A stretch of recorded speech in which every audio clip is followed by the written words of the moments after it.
Hello, this is Brian Purdy with the Florida Aviation Network here at Air Venture 2021, visiting the Seaplane Pilots Association booth with Steve McCaughey, the president of the organization. I met you a couple years ago, attended some of your classes, got my seaplane rating, and I'm looking forward to doing even more. So I'm looking forward to hearing your success here at Oshkosh. Yeah, so, number one, it's nice to know we already had a success because you attended our workshops and then pursued your rating and earned your rating and then became a lifetime member. So that's really good. And I have to tell you, that's one of the things we really like about events like Air Venture is that we can get in front of people and we can expose new people to our classes and workshops and do Seaplanes 101. We really focus on a lot of safety workshops as well. And the whole idea is to reach out and connect and inspire and get people to come back and pursue it. So you're a success story. Oh. Well, thank you. So Air Venture 2021, obviously a year coming back after a missed year, and exciting. I mean, it was good to be back. We didn't have all of the events that we normally have, but we had record membership, and we had some sketchy days with weather and some evacuations of aircraft. But we set new records for the amount of membership that we were able to achieve at an Air Venture. Great. So it's always good to have us all band together and say we're here for each other and the cause and stuff. So great. I'm open to any issues that are coming up that you think the fellow members need to know and others to help make sure that we're not limiting our access to waterways and stuff like that? Well, first off, the role of the Seaplane Pilots Association is to protect and promote water flying as a community. So by protect and promote, it's a very broad topic, but protect. We want to protect the members, which is why we do so many safety seminars and why we have a very good selection in our booth here and online of safety products. Most importantly, the personal flotation devices, the underwater breathing bottles, the HEAD bottles, and with our staff and volunteers, they're all trained to help people learn how to use this and why they want specific types of personal flotation devices. So that's part of the role that we do at events like Air Venture, but also we're working to protect that waterway access. Invasive species are a huge threat to our community because waterway regulators are looking to limit the spread of invasive species from watercraft, from boaters. And that's spilling over to us.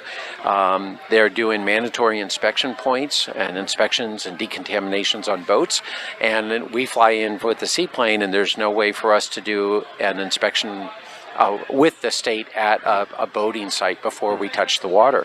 So we're working with regulators. Actually, as soon as we get back from Air Venture, I'll be working with U.S. Fish and Wildlife, and we've got a nationwide group that we'll be leading on doing a multi-year invasive species study to see what is the risk factor that we represent as seaplanes and how do we mitigate that as much as possible. Okay, great. Yeah, nobody wants extra weeds in their yard. No, or zebra mussels or quagga mussels or anything else. And then, the other thing is promoting. So we're actively out there trying to connect with the general non-flying public as much as possible and doing discovery days with waterway managers and regulators where we'll take them out for a day and we'll give them a day's education on how we operate and how it does not really burden them as far as their limited staff and their limited budgets. We are completely autonomous. We take responsibility for our own operations. We don't need any support from the Army Corps of Engineers, the local sheriff's department. There's a lot of misconceptions that think boats and seaplanes can't use the same water, which we do very successfully. So we're doing a lot of that type stuff, and we're doing trips for the members. Again, promoting the event where we try to bring outsiders in. And here at Air Venture, we actually did multiple scholarship programs that we awarded as well. And so we had the LIFT scholarship program, which is geared towards promoting women as seaplane pilots. So we awarded one scholarship for that. And then we also have the Tyler Orzo Chuck Kimes Memorial Scholarship, which is youth 17 to 25 that already have their PPL or their private pilot's license. And so we awarded one of those at the show as well. And we'll be bringing a third scholarship program on early next year. So three independent scholarship programs. Wow. And we've got a raffle drum right over there. Everyone that joined or renewed their membership here at the show got entered in a raffle, and someone's going to win $2,000 to either go earn their seaplane rating or do advanced training, even their multi-engine training if they're already a seaplane pilot. But us life members can't do that. I'm sorry. Oh, well, that's life. But you get free beer and admission to the SBA Corn Roast every year for life, as long as we don't have COVID. So. Oh, well, great. And membership is doing pretty well? Membership is doing wonderful. Again, we set record membership levels at this year's Air Venture, which is really amazing. Good. We actually exceeded the past record by 25%. Wow. And that's even with the large number of departures that we saw from Wednesday night forward due to weather. So I'm very happy with what we saw from a membership side. Anything new on the horizon, building, stuff like that you want to talk about? Always things new. So we recently took over a new website that helps seaplane pilots access remote cabins in the state of Alaska that are available for virtually no cost. That is provided by the state of Alaska. So we're going to be having to rebuild that website in the very near future. Our next event, Greenville, Maine, the largest seaplane splash-in in the world. Oh, wow. So I'll be flying my Super Cub up from Florida all the way up to Maine. And I was hoping to hang out and just doing some fun flying in Maine, but I'm committed to speak in Brainerd, Minnesota the following weekend at a safety seminar for seaplanes. So be making the trek to Brainerd, which is almost as far as Florida to Maine, and have 3 days to do that. And then I hope to fly down every turn of the Mississippi River on the way home. Wow. So it'll be an adventure, but we have an expanding donor program, and we do have a headquarters that we need to build. But quite honestly, we've been so busy working for the members that we really haven't taken energy and effort away from what we're doing for the members to go raise money. And we are at some point going to have to get really serious because we time is ticking, and we desperately need a larger facility. Okay. That's not a bad thing.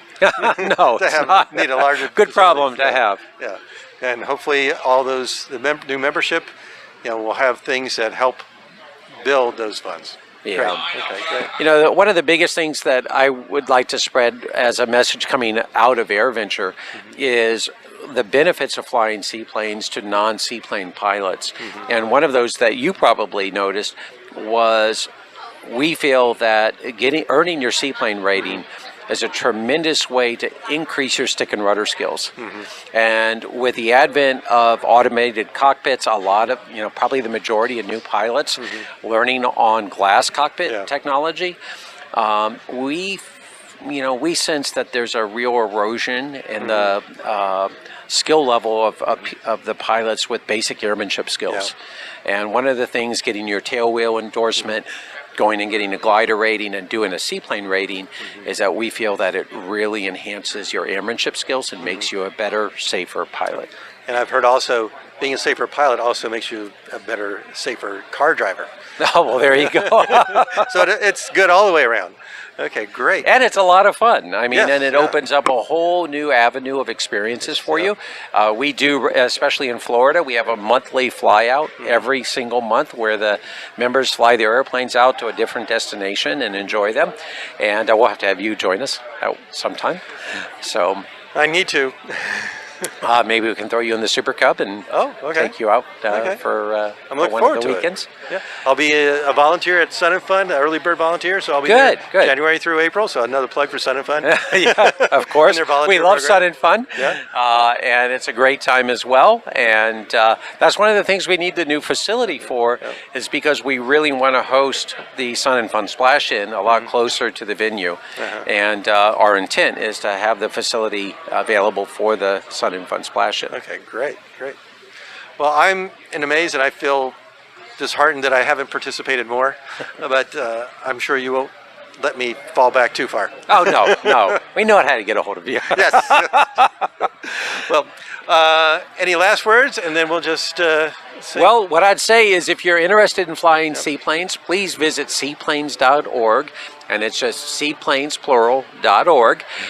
You can always feel free to reach out to our staff. Call us at our office at 863-701-7979, and we'll do anything we can to help you pursue the next adventure in your aviation career. Well, great.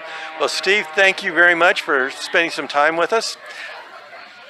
I always get hyped on good stuff like this, but oh well. It's all good. How do you not get hyped on seaplane flying? Oh well. Well, this is Brian Purdy with the Florida Aviation Network, live and in and clear from Air Venture 2021.